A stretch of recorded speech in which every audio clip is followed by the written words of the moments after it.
Een van die groot faktore wat wel 'n groot rol gaan speel in jou ontwikkeling, jou groei en jou sukses is vriende. En die mense is so beïnvloedbaar. Jy tel gewoontes op goed en sleg. Dis hoekom jou ma altyd geworry het as jy jonger is, jy weet wat se mense hang jy uit.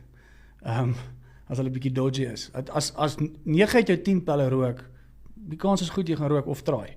En soos jy ouer word, dieselfde gewoontes, dieselfde maniere, besigheidsmaniere, allerhande goedjies. Maar partykeer veral as jy ouer word, kom jy in 'n posisie wat ek weet jy maak slimmer besluite, maar jy word nog steeds vir convenience sake hang jy uit saam met sekere crowds en word vriende saam met sekere mense want dit is gemaklik. Maar dit gebeur soms dat jy voel dit raak effort, dit raak PT. Vriendskap moet nooit effort, jy moet nooit opkyk na dit nie.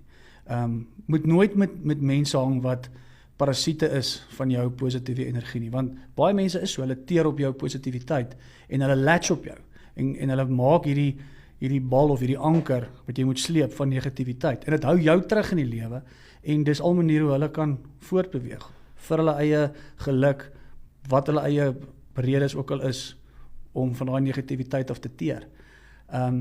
Kry vir jou vriende wat jou inspireer, kry vir jou vriende wat jou goed laat voel oor jouself, wat jou herlaai.